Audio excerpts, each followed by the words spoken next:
세월호 침몰 사고를 보면서 우리나라 재난관리 시스템 참 한숨 나는 부분 많으실 겁니다.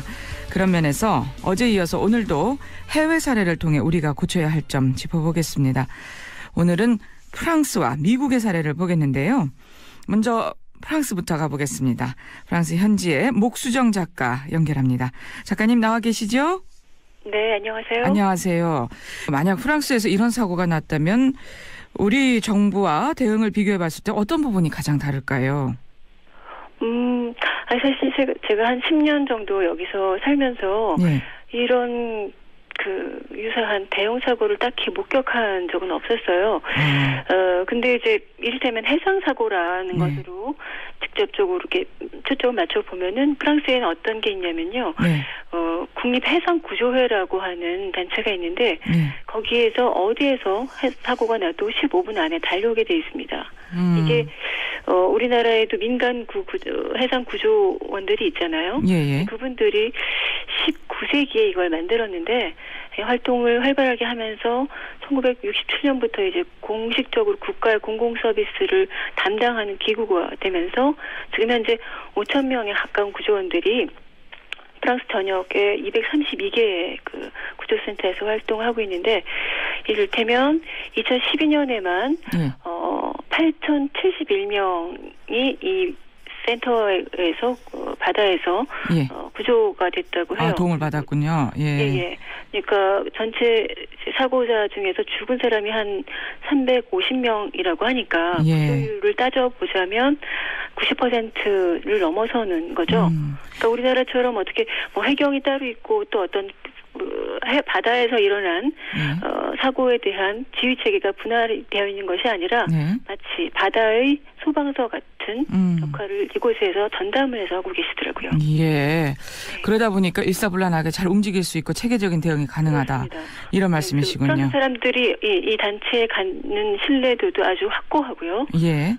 믿음도 아주 크고 또 이분들도 다 자원봉사자들로 전문적인 구조원들로 구성되어 있기 때문에 자긍심도 굉장히 크더라고요. 예, 그렇군요. 네. 그리고요, 이번 같은 경우에 보면 저희가 수학여행을 가는데도 안전에 대한 사전교육이 없었다고 하거든요. 프랑스 같은 경우는 어때요? 저도 이제 소풍이나 아니면 수학여행을 보내본 적이 있는데 일단 일상적으로요, 교통경찰이나 소방관이 학교에 와서 직접 안전교육을 아이들한테 주기적으로 합니다. 그러면은 담임교사가 아이들한테 그런 것들을 하는 것보다 훨씬 더 강하게 인상에 남더라고요.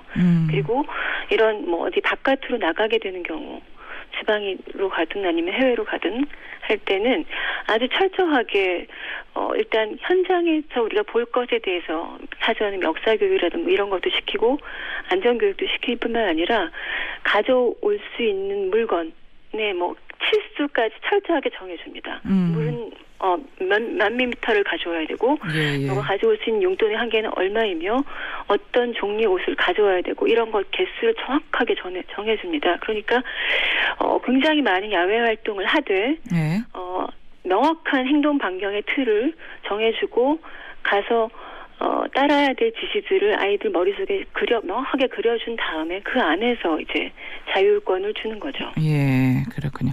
정말 프랑스답다 하는 생각이 들고요. 무엇보다도 지금 목수정 씨가 거기 사신 지가 10년이 넘었는데 한 번도 이런 큰 사고를 본 적이 없다. 이런 말씀이 많이 마음에 남네요. 사실 비슷한 류의 어떤 안전사고, 그러니까 인재라고 할 수 있는 어떤 그런 사고들을 본 적은 없는데요. 2000년에 사실은 샤를드골 공항에서 초고속 여객기인 콩코드기가 추락하는 사건을 본 적은 있어요. 그게 제가 봤던 가장 큰 사고였는데 그때 이제 이 초음속 여객기가 이륙하자마자 추락을 했고 109명이 그대로 죽었습니다. 그때 굉장히 저한테 인상에 남았던 것은 이 콩코드기라고 하는 게 사실 프랑스의 항공 산업에 대한 일종의 자존심 같은 그렇죠. 상징 같은 경우도 상징 같은 그 사고가 있고 나서 아예 콩코드기 자체를 이제 역사에서 지워버렸습니다.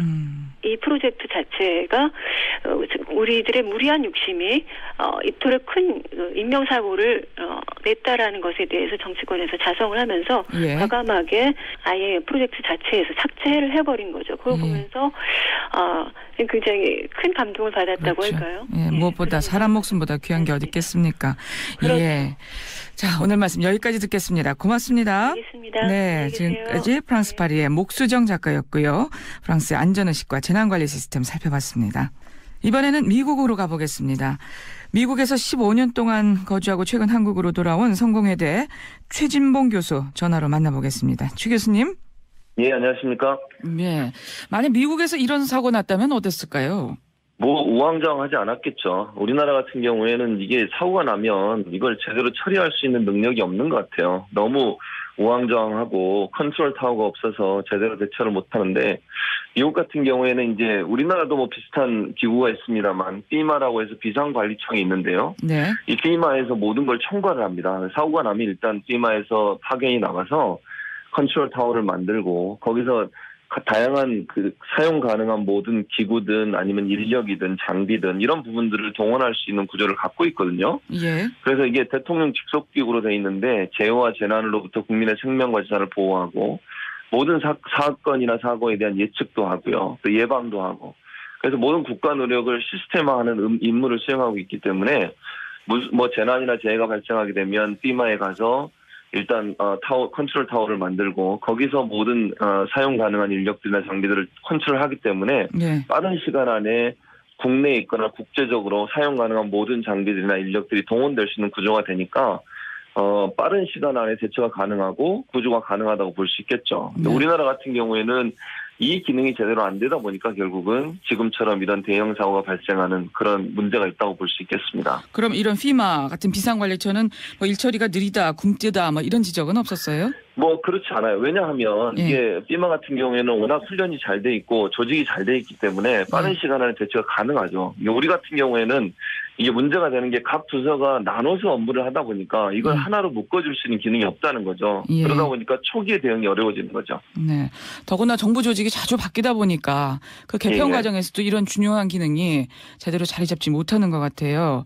예, 지금 그렇죠. 보면 그래서 또 이 미국 정부 같은 경우는 또 대형 사고가 발생하면 제일 원칙을 구조로 맞춘다고 하던데요. 정말 맞습니까?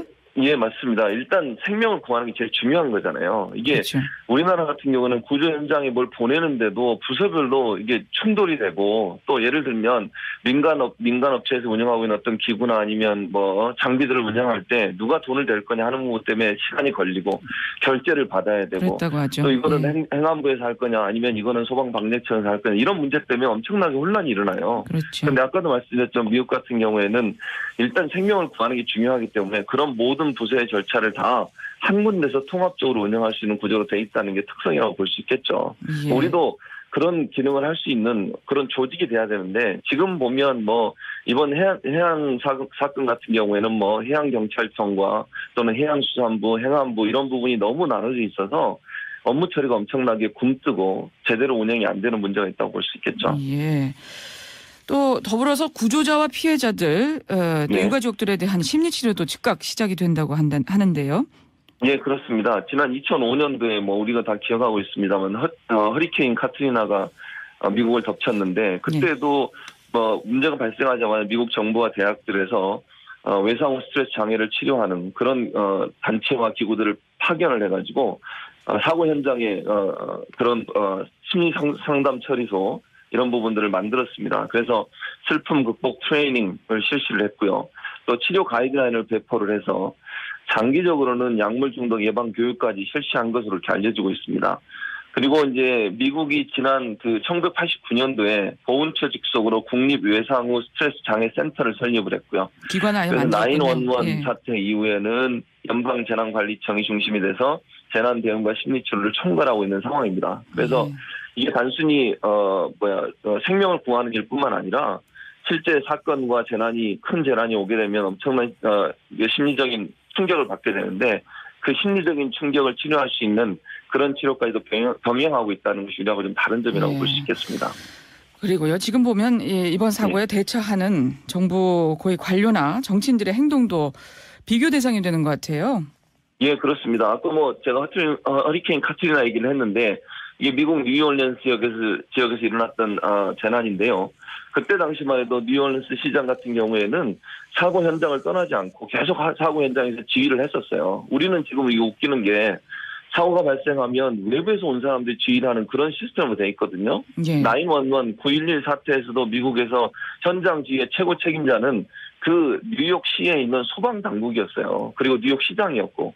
왜냐하면 그 지역을 가장 잘 아는 사람이 재난에 대해서 어떻게 대처할지 잘 알기 예. 때문에 그런 사람들이 컨트롤 역할을 해야 되는데 우리 같은 경우는 국가에서 내려오고 행안부에서 내려오고 이래가지고 하다 보니까 제대로 운영이 안 되고 있는데 미국 같은 경우에는 이런 관리들이 실제 그 업무를 할 수 있는 사람들이 하고요. 다른 외부의 인사들은 웬만하면 잘 안 옵니다. 예. 뭐 대통령이야 한번 방문할 수 있겠지만 오히려 방해만 우리나라처럼 되니까. 예. 우리나라처럼 온갖 장관들이 다 와서 얼굴 비추고 거기 앉아서 라면 끓여 드시고 그런 형태의 모습은 보이지 않는다는 것이죠. 알겠습니다.